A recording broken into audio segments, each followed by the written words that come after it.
Welcome back to the LCS here for the Verizon post-game interview. Following the 100 Thieves victory, I am joined by support Huhi. All right, pretty controlled game from the 100 Thieves side. What's your read on how the team played? Yeah, I think compared to like our previous matches, I think we played okay, but there's still stuff that we are not really happy about. And I think that is fine because I think this past few weeks we've been like finding those mistakes and trying to fix it and improve on it. So I'm happy overall. Yeah, digging into that a bit more, because I know in previous interviews you did talk about bot lane not feeling the same and wanting to work on those issues. Is it more in the laning that you're focusing on or a lot of team-wide things? I think it has to be both. I think a lot of times me and Vic cannot really generate the same lead that we used to in the bot lane anymore. And as a team, we are also really struggling about like everything pretty much. But I think we are slowly improving and I see like those improvements personally. So I am sure that this is the right path that we're taking. How important is it to you and the rest of the team to be on these comfortable picks? We're seeing you on a lot of the initiators, a lot of Tryndamere play coming from Someday as well. I think when we're doing poorly, that is a way to like make it stable or consistent. Especially when Someday picks Tryndamere, we know that he's gonna carry the game as long as we play properly. And yeah, I think it just gives us a little more comfort, but it doesn't make it so that we don't make any mistakes. I think it just makes it easier and that we can improve in a faster pace. Yep, keep those control factors so you can focus on what you need to. All right, Huhi, thank you so much for the interview and congratulations again on the victory. Thank you so much. More gameplay to come, everyone. Cloud9 will be taking on Evil Geniuses, and Coach Max Waldo did share his thoughts on the top lane matchup ahead to come. Check it out. It's a massive ego battle between Summit and Impact. I think all the Korean tops, I think there's a big ego battle for Summit where he's like, today, someday, one of these guys will die. On my way to beat the shit out of TSM is like another ego battle against Huni. I think one of the side quests, one of the secondary objectives for Summit when he's coming to NA is to send a message to all the other Korean top laners in NA that he is from a different planet than they are, that he is a different species, and that he won't lose to them. Congratulations on winning MasterCard Player of the Week. Cloud9 is now 5-0 in the most recent games. How do you feel about how your team has been playing overall? 선수들이 좀 원하는 조합을 했고 그거 자기가 하고 싶은 걸 하니까 좀 다들 자신감이 붙은 것 같아요. A lot of people had these high expectations for you coming in. Do you feel you are playing how you expected to play really, really strongly, or do you have different expectations for yourself? 보여줄 게 아직 너무 많고 그리고 영어도 빨리 배워서 더 쉽게 소통하고 싶어요. What top laner do you think is the best in the league, not including yourself? V4? Whippo, why? 특정 챔프를 잡았을 때 자신감 있는 플레이를 굉장히 잘하는 것 같아요. You do have another very difficult top laner you're facing next in Impact from EG. How do you think that match is going to go against Evil Geniuses? 처음에는 제가 좀 첫 라운드 만났을 땐 졌는데 이번에는 많이 다를 겁니다, 그때랑.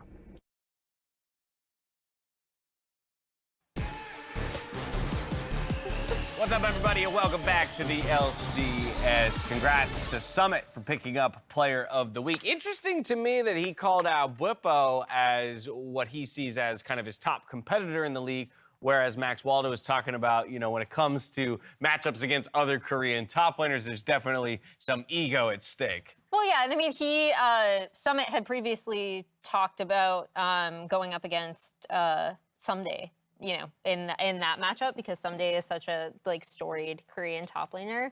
I think he definitely wants to come and prove that he is the best. And Whippo is the other name that's out there, right? Like if you ask anyone, it's those two, and they're incredibly disparate in the way that they approach the game. Well, you mentioned the fact that Someday is a storied Korean top laner. I got another storied Korean top laner for you, and he goes by the name of Impact. World champion. Oh, not only a former world champion, a former Cloud9 top laner in his own right, and now he's going up against Summit. I guess my question to you, Mark, is does he have what it takes to step up and stand up to Summit? I think he does, no matter what. At any point in the season, Impact, when he goes to international play, it always feels like there's a possibility that he's going to do well against the best top laners in the world, and you're usually not too worried about him. The asterisk I will throw on this is during the regular season sometimes, you don't know if Impact has his head in the game 100%. He's trying more things. There's almost always that playoff impact buff that comes in for him as things get more serious. So we'll have to see if he's up to it today. So I think one thing that Impact is really good at doing, though, he's quietly had like an insane lock-in tournament on champions he was super comfortable with, but then he also knows how to lose lane gracefully depending on matchup. So if Summit tries the same kind of like lane dominant stuff that he does, I think Impact is one of the most prepared top laners in the LCS to be able to deal with that and mitigate pressure, so it's not this constant pressure point for C9. 100%. He's been widening his champion pool. The Akali is all, and those carry picks of something we've always been talking about. I mean, moving to Summit, and it's kind of like, it's fun to be able to see these two top laners go up against each other, because we were talking about the Korean top laners in this league, and in the top 4 are all those 3 top laners, right? And for Summit, especially in Super Week, when he just started bullying people, like solo kill after solo kill in the top lane. Just yesterday, we got to see him do that versus FLICKR, and then like this elongated Jace team fight that happened in the bot side river, where like all of his teammates were low HP, red, but then he was able to just like give confidence to them that he can clean up eventually. And the fact that he's doing it often while getting counterpicked. Like on blue side, enemy team counterpicks him, he solo kills you 5 minutes into the game. He did it yesterday to LCS, and it's like, all right, well, like, what do you do if I'm getting the advantageous matchup and you still can't stop him? And the thing is, quietly during this time, Impact has also picked up the most solo kills. Yeah, that's what, I was gonna bring up the solo kill thing, because in our meeting previously, I was like, wait, what? Impact has that many solo kills? And it's really funny to see this player in Impact that we, like Raz pointed out, always assume is going to be, a tank player or someone who's mitigating pressure, while he also showed that carry potential again in the lock-in tournament as well. Yeah, and I mean, like, it's pretty insane. I think right now Evil Geniuses are doing a great job being able to play towards him as well. When he's playing those carry options and things, they're like, okay, actually, no, we're going to take the time to defend him on plays when the enemy team is trying to, like, zero him in on. And that's something that Impact hasn't had on in previous teams. Even the championship team with Team Liquid, it's been like, actually, we're going to be letting him live on an island and go bot side anyways. Have Sion, baby. Exactly. And you did that breakdown for us yesterday about how EG is much better than their record shows. They went on to win their game just yesterday. Again, it is a tall task to go up against an 8-2 Cloud9, looking to even things up with Team Liquid. We talked a lot about Summit, but Mark, we've also many times had the conversation about how right now, when you look at Cloud9, there are 2 guys who really are the ones pushing them over the finish line. Not to negate the work that Blaber, Fudge, Winsome are doing, but Berserker in the late game is a terror. Yeah, he isn't a bomb waiting to go off throughout the game. You don't see a ton of it in the early game, but come mid to late game team fights, you can't help but notice, like, oh my god, he's doing the most damage in these games. He didn't seem to have this insane scoreline as the game was progressing, and now he's got 9 kills. And I think for Berserker in particular, that is his role on the team. Blaber's kind of playing for himself in a lot of ways in the early game, trying to get fed and make plays happen. You see Summit get a ton of resources, but for Berserker, it's a lot about just farming through the lane phase. You see that he's actually 11th in forward percent. Of the people who even subbed in, he is actually not getting that much help. He gets 10th most jungle proximity. No one helps Berserker out, and yet he still, game after game after game, becomes a monstrous threat in the late game. And I think that is a very underrated aspect when you don't need resources, but still dominate games. He's been an absolute joy to watch all throughout the split.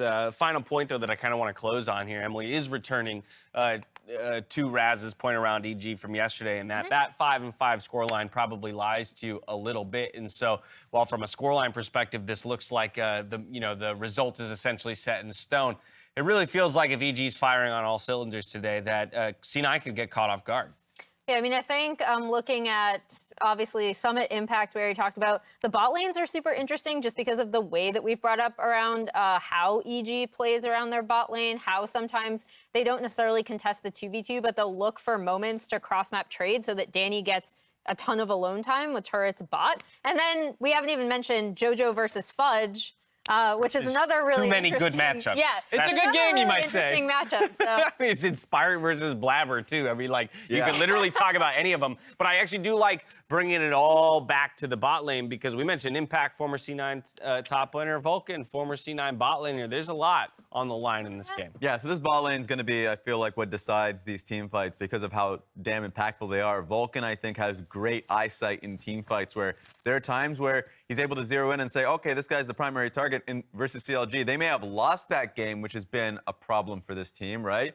But like he won those team fights for his team because he understands what's important and he sees those windows. This feels like a close one. Are any of you jumping to the EG side of the prediction, though? Or are we all sticking with things going to chalk? I'm Mr. Safe, all right? I'm going straight for C9. I think they have been too damn good. You had that 5-0 yesterday, Yeah, I'm and now gonna it's sit on that ruined you because you think you're in contention Yes, for predictions I at the end do. of this play. Mark?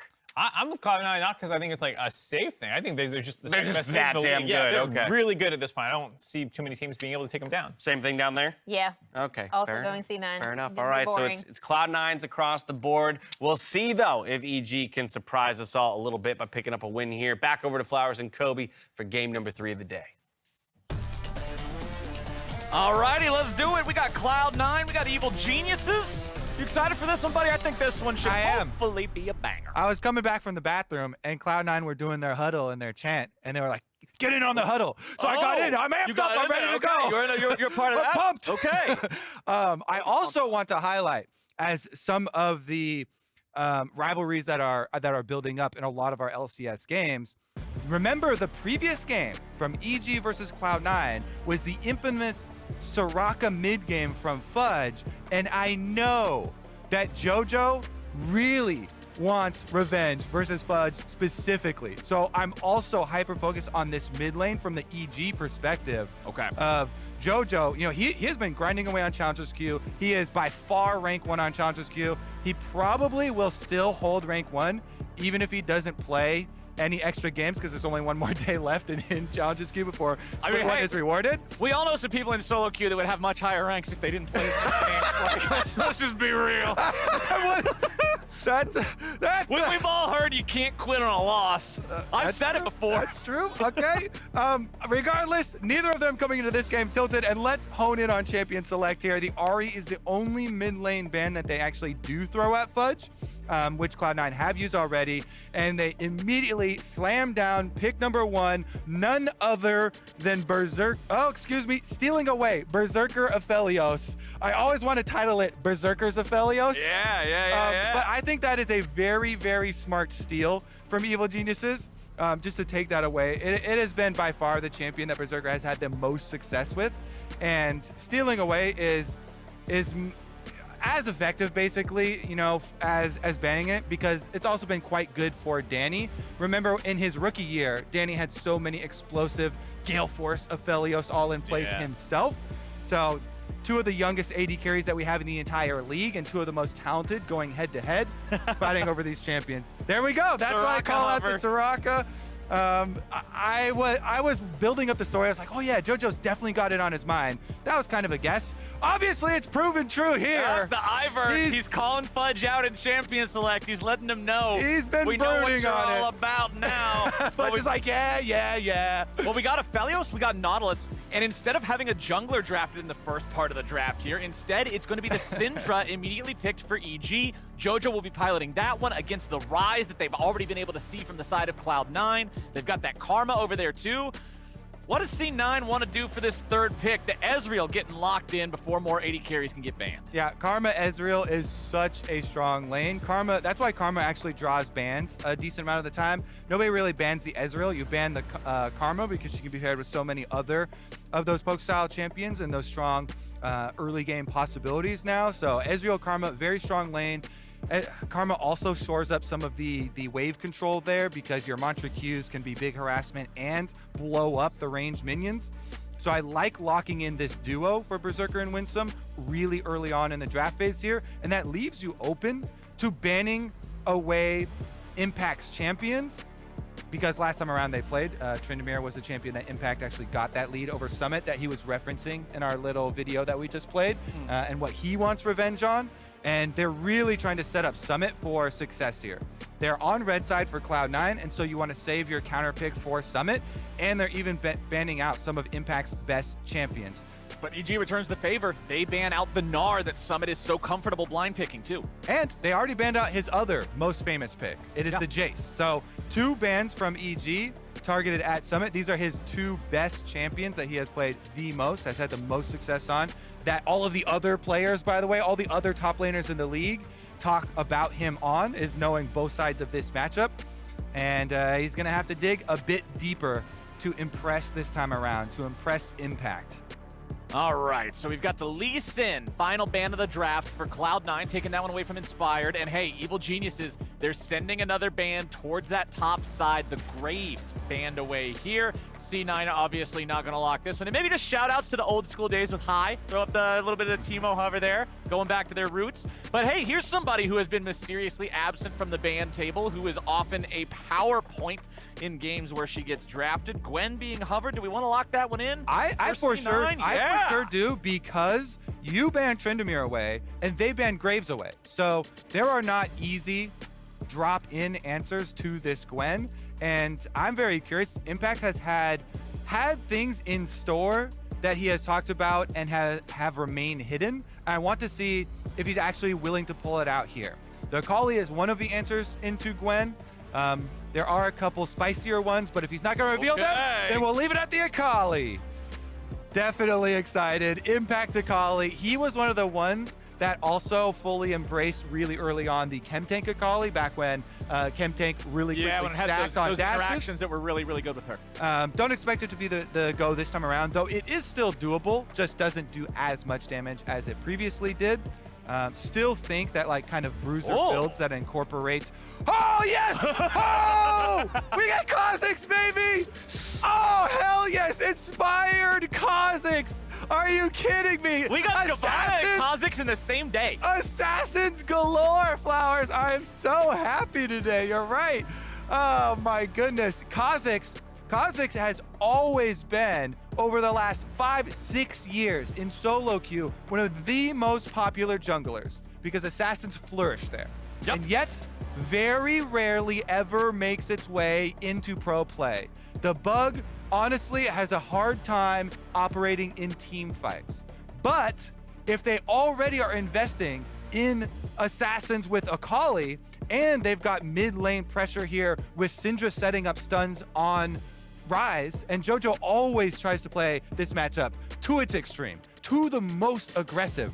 Now I'm really excited to see if they can actually make use of this kill pressure.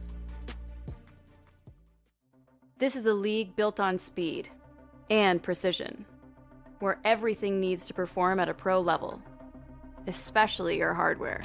They blocked the road. They want to complete the final piece of the puzzle. They don't have enough damage for it, but who cares?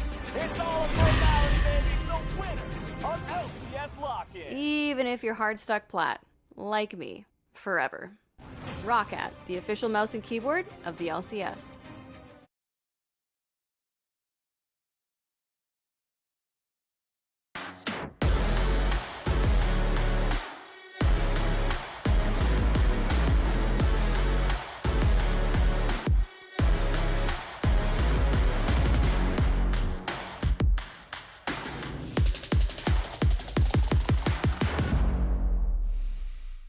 Oh, Kobe, I love me a light show, and I love me some deviations from the meta, and you were spelling it out. The Kha'zix is downright devious. How do you expect this one to go for Evil Geniuses and Inspired, particularly around this jungle pick? I love it, Flowers. You know me, I love any sort of weird pick, but I especially love solo queue jungle picks, baby. Okay? Oh, yeah. And these things, let me just say, for season 12 so far, there's only been one pick of a Kha'zix in a top 4 region, and that was in LPL by your boy SOFM. And let's see, what was our final score here? 1-0-7 victory. Who goes by his own style, but when you pick a Kha'zix right here, you do have a big discrepancy in scaling. Volibear has way better early ganks than Kha'zix. Can be one of those champions to actually squish this bug. Yep. It's going to mean that Inspired, I'm gonna hyper focus on his route, For me personally, I usually try and go opposite quadrant start of a Volibear, because if you match Volibear, End up somewhere different. exactly. Don't fight it. You don't want to end up on the same side of the Volibear, because the early pressure difference will result in you losing out on either camps or getting counter ganked and killed. So they're actually using Cloud9, I think, intelligently, the early power of the Volibear to force the invade on the Gwen side, because Akali is very, very weak in the early levels. This will give Summit a nice lane he knows up here, being unassisted by his jungler. If Blaber kind of just counter jungles this blue quadrant, then Impact knows he can't get over aggressive on Summit. He wants to try and utilize this counter pick, but it's going to be difficult unless Inspired actually makes Blaber pay. He does see him. They actually see him pop over on the blast cone, so Blaber won't be surprised, and he gets out of there. Man, that just ends up as a TY for leash moment. Blaber's able to walk away from it without taking any damage, but hey, Inspired's not feeling too bad. And I just want to highlight how crazy that could have been, because that whole time, this was without mid lane pressure. This was already Syndra pushed all the way up. We mentioned in Champ Select, JoJo loves to play this matchup to its edges, to its most aggressive, harassing the Ryze under tower to get the most out of it, and he's doing that versus Fudge. He's getting his CS lead. So that just highlights how dangerous that invade was for Blaber, and that's why he didn't even turn around for one auto on the small wolf that was like 10 HP. He's like, you know what? I am not dying for this 10 gold or whatever. Right, you know what? I am not turning around, because if I turn around for a second, Syndra might collapse back on me, and they might actually catch me. Discretion is the better part of valor, and JoJo is also going to show that in the very, very quick flash away from Blaber as he's running at him, because he knows if Blaber's the first one to flash and hits that stun, the follow-up potential there with a root from the Ryze could be very deadly, so JoJo just wants to avoid that entirely. Exactly, because your combo with Volibear and why the ganks are so impressive are a Q to start for the extra move speed, then running at them, and if you get in range for the flash, then you call down the E and flash to stun them on top of it and guarantee the slow, so they can't get away. So even if they answer flashes, they're screwed. Fudge goes in. There it is. Now Blaber's got the flash. Now they got the follow-up, but it'll be a 1-for-1 as Inspired is here to take down Fudge too. Both mid laners fall, the junglers both show up, but it's Blaber taking the kill on one side, while JoJo gets the credit on the other. And I'm trying to debate who actually feels better about it, because even if we take out the first blood, getting a kill early here onto Syndra and having him pushing up, like it's a giant CS lead already for JoJo, and he actually gets the kill credit. But obviously Cloud9 happy that they got the kill first, so they started out, they flash in, they have the damage to finish it. Blaber gets his full combo we were talking about. Fudge is able to get enough damage, and they barely get off the first blood extra bonus 150 there for themselves. But Fudge himself is thinking, shoot, this is very painful. Okay, Yeah. Syndra got the first blood, got the kill credit money, and not only did I lose out on the early minions, but JoJo is going to continue pressing me. It does mean your wards around mid lane are extremely important, because both junglers could easily come to repeat ganks on these flashless mid laners that don't have dashes for themselves. It's just that the threat from JoJo is a lot more scary with the longer range of the Sun setup. Blaber is, of course, a bit more scary on the Volibear, much less so now that he doesn't have Flash, though, to actually close the distance, because Scatter the Weak is very effective against champions that just run at you. You know, Kobe, I've been playing a lot of Elden Ring lately, and sometimes before you walk into a room that's got a very hard boss, people leave messages on the ground that say something like, suffering ahead.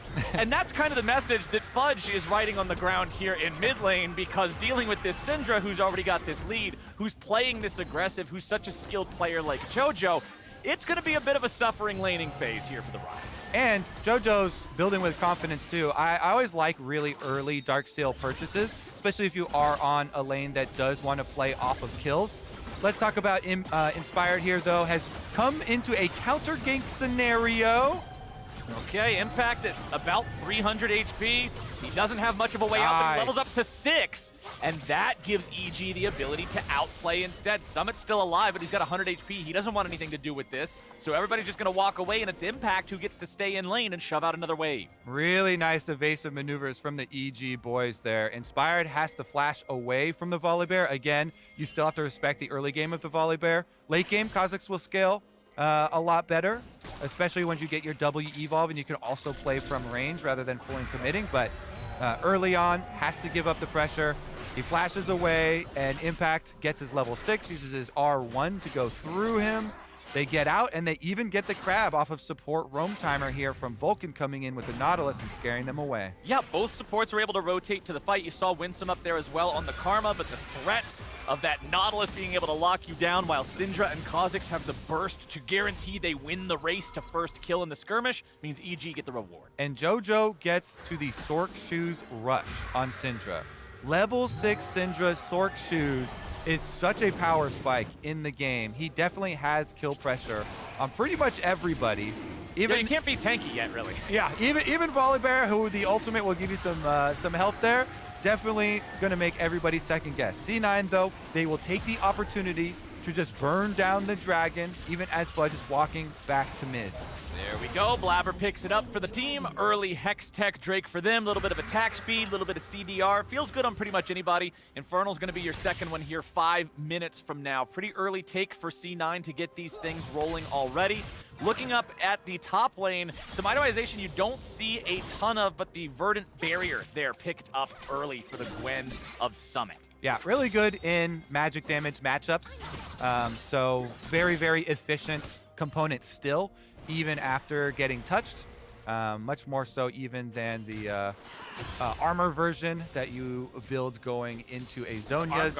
It's actually way more efficient than Arm Guard. Arm Guard actually sucks in comparison. Do you remember back when Arm Guard had 160% gold efficiency? Oh, never mind. We can't even talk about that because Blaber brings the dunk to the mid lane. Every time Volibear's got flash, you can make a play on Syndra. No flash means you get Scatter of the Weak, and the play goes in the dirt. Berserker does get hooked, but should be okay. Berserker gets out. Danny's got a lot of chakrams just throwing those out there at both of the C9 players, but honestly, all 4 bottom lane guys lose a lot of HP Good timing. here. Inspired has made his way up into the top lane. He'll look for the damage on Summit. Gwen might be immune, but only the things that aren't nearby, and that bug closed the gap. The kill goes over to Impact. Perfect timing there. You know, he's watching this minion wave as it's pushing up to the tower. Summit moving towards the river, and Inspired, excuse me, is the one to take the jump while Impact doesn't give anything away. Yep. It's always very important that your top laner doesn't give away your move that you're going for. Don't alter your movements too much, or players at this level will just read your movement in your change in your movement and be like, okay, I'm not going close enough to that brush. Exactly. But because he does, Inspired gets the distance there. Very nicely timed on that gank.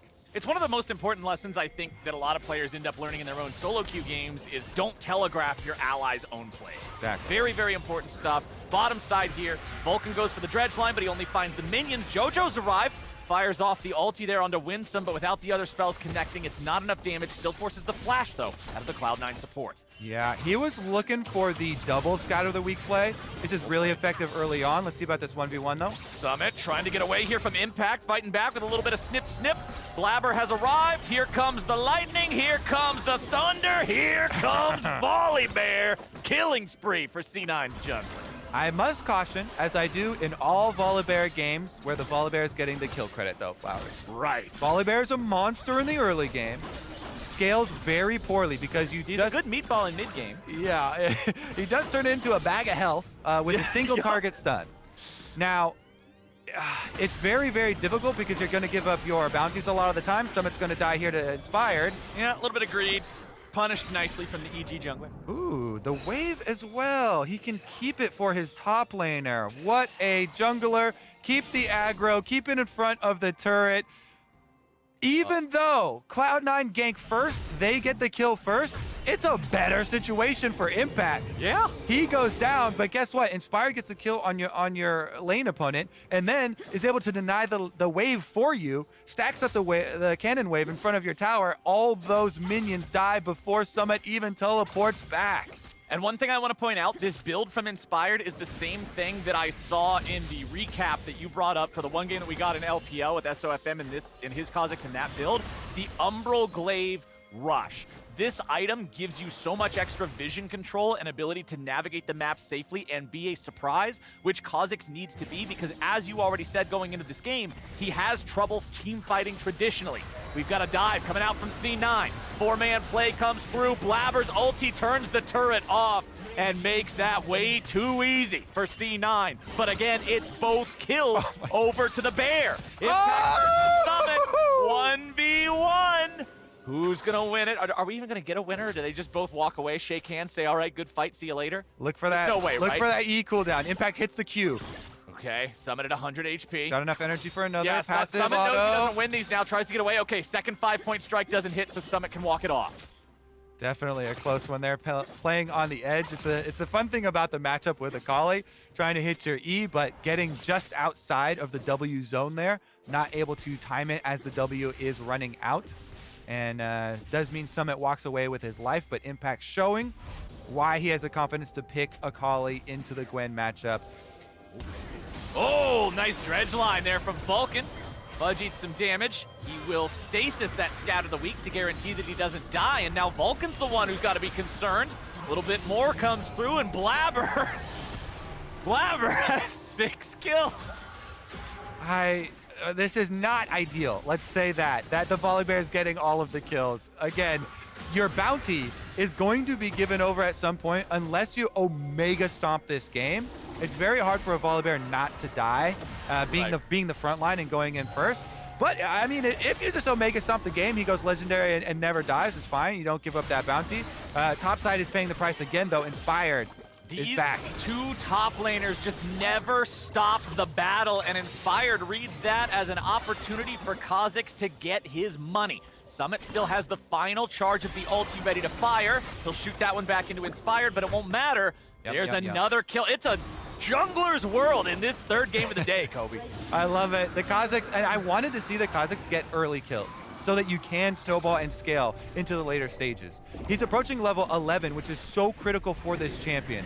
When you get your first evolve, okay, it's great. You can evolve like Q and get some more neutral objective pressure. You know, it's great for isolated jungle targets and stuff like that. And you get a little bit more threat with setting up brush ganks on people if they walk into your isolated. But once you get the W evolve, your game changes because you can also poke and play from range. And you don't have to fully commit to some of these more scary melee champions, melee only ones. And with the very early investment, all this lethality, I want to see what he can actually do. Rift Herald also used on that top side to further accelerate him as well. And Impact seems to be having a great time up here in this top lane. His duels against Summit feel like he's the one who walks away with a slight edge most of the time unless the junglers get involved. He seems comfortable on the Akali. He seems very well versed in how to play the champion properly. And that just means that Summit's going to have to continue trying to deal with this on the Gwen. Looking at Kha'zix, looking at what he's going to evolve. His first evolution was... What do we got here? What are we looking at specifically in this game? Is that the...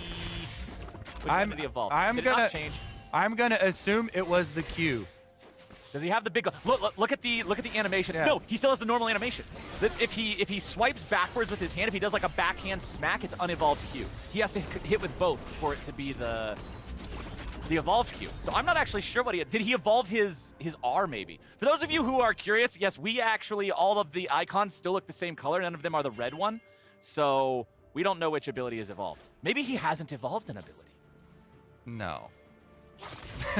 I'm just proposing. Look, I see 4 purple icons. Once we eliminate the impossible, whatever remains, yada yada. So I haven't used the Dark Star skin, but the claws don't look longer. So yeah. Yeah, I don't think he's evolved Q. W he just fired off, and that's a single projectile. The cooldown's really low. It's got to be Q. It's got to be. Oh, that was a 3-second Q. Doesn't it go down to like 2 or something? I don't know. That's he has the backhand slap. The backhand slap got evolved, but he doesn't jump far. Well, he definitely doesn't have the W because the spike rack's not there. Yeah, there's no W. There's no E. He ain't got any wings. Q or R. Q or R. Maybe it's the R. Maybe it's okay. Yeah, the jump is short. You changed colors on the skins, but I haven't played Dark Star, so I don't know. I'm pretty sure it's the R evolve because But then again, there's chromas. I was gonna say I think the Dark Star is a bit like there's a bit more reddishness to the purple, but I'm not 100% sure. So maybe it's a chroma. I'm thinking this is R evolved. I'm thinking.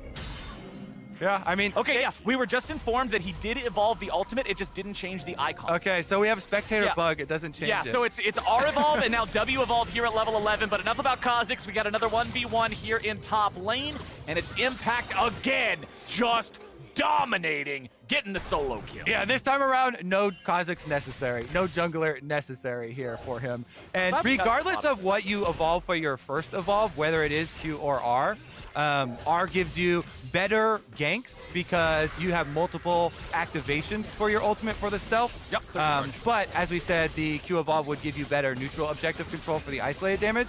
You still evolve your spike rack for second so that you can have the range, the slow, and be able to have non-committal fights. Well, Blaber's going in here looking for impact. Remember, the Akali does not have any ulti to fight, but he doesn't need it because he can use the teleport to get away as soon as that Volibear stun is used because it's the only thing he has to interrupt the TP. All right. Remember, he's still got a 600 gold bounty on his head for Blaber as well. So everybody from Evil Geniuses eyeballing that one. Anybody would like to receive it and get paid because everybody except for Vulcan is a carry champ on this team. They have so much damage on this team and scaling quite nicely. So with the level lead here, Inspired feeling pretty good despite the 6 kills that went over to Blaber. Plus he went with the Prowler's Claw, which is even more for the flat lethality. That's the whole thing with this type of build where you're rushing Umbral Glaive. Umbral Glaive is the cheapest lethality item, gives you also the vision advantages, but then the Prowler's Claw is the mythic that's going to give you the extra flat lethality. So he has so much flat lethality for the targets with no armor. The Ezreal, the Karma, really, really effective against those priority targets. Plus the fact that he has the dash from it on top of the extra charge in his ulti gives him a lot of positioning and sticking power onto these value carries that he wants to be that threat against. Now, looking at this upcoming team fight, it's C9, who have a 2,000 gold lead and 2 Drakes already to their name. If they can grab this one, they'll be on Soul Point. And a Mountain Drake's Soul is very, very scary against an Akali and a Kha'Zix who really want to be able to burst you down. C9 looking for the Drake. Inspired coming around from the side. He opens up and he tries to get right back out. Berserker's going to be controlled, but Inspired's going to be killed. It's a 1 for 2 so far. EG have lost Jojo now too. Blaber's trying to stand and fight. The volley is so damn strong. Impact tries to deal with him, but the ninja can't beat the bear. He's already there. EG lose 4 and C9 take the fight. What a sweep for Cloud9. Blaber with the stopwatch survives, denies the bounty, and Cloud9 collect 4 kills and the Dragon Soul Point. That puts them on 3 dragons at only 19 minutes into the game. What a team fight from Cloud9. Even with the controller inside the Dragon Pit here, they pull it out. They force Evil Genius's hands, and Inspired comes around for the flank onto the back line. He's looking for a low armor target, so he goes for Winsome. The shield is on Berserker. He tries to jump back out, but the rest of the team collapses. Meanwhile, Summit in the Gwen W tanks everybody. And even Fudge here flanking on the outside. Summit is able to immune everything. They then reorganize after Impact gets the assassination kill. Zonya's stopwatch here from Blaber allows him the time that Impact can't finish the kill on either of them. Fully stacked Conqueror Gwen barely pulls out the last snip and takes him down as well. That was so close, and look, top lane is not an island in this game, Mr. Kobe. It was the Gwen and the Akali contributing the most damage for both of their teams in that last fight. These two are going to be absolutely paramount for both of their squads. Even though Summit did not have a great laning phase, I mean, he, again, looked like he was constantly losing the trades by small margins, and then Impact got to the point where he was just starting to slam those 1v1s. Summit's 1 and 4, but he still finds a way to be effective in the fights, utilizing the power of Gwen being immune to get away from that damage like you were talking about. But damn, just one thing slightly different in that fight, and Impact could have cleaned up a couple of more. Yeah, really, really well orchestrated there by Cloud9. Summit definitely making the most of that Gwen kit with the W. Let's see if they can actually leverage their poke damage with Berserker, with Winsome, and the second time around, because there are a lot of pick opportunities for EG to try and get back into this game. You can see they invested all of their vision resources up here in the blue quadrant around the barren area of the map. So they have the vision control and they have the long range stuns to go for it. But bottom side is the action. Oh, but the Volibear's ready to go and JoJo's already down. Summit takes the kill on that one, so that'll be his second one of the game. And one thing that I want to ask you, Kobe, as we're seeing this, Berserker just evolved his Manamune into a Muramana. Because he went Essence Reaver first, is this a Crown of the Shattered Queen Ezreal game because you're dealing with Akali and Kha'Zix? I still want to go full damage, but I definitely would not be mad if I see it. Because, like you're saying, there is 2 assassins in the game. There's also long range stun from Syndra. So even though you are Ezreal and you should have Arcane Shift, you don't always have all of your dashes available to you. So Crown would definitely go a long way against kind of building against the win cons of your opponents. So definitely like the idea.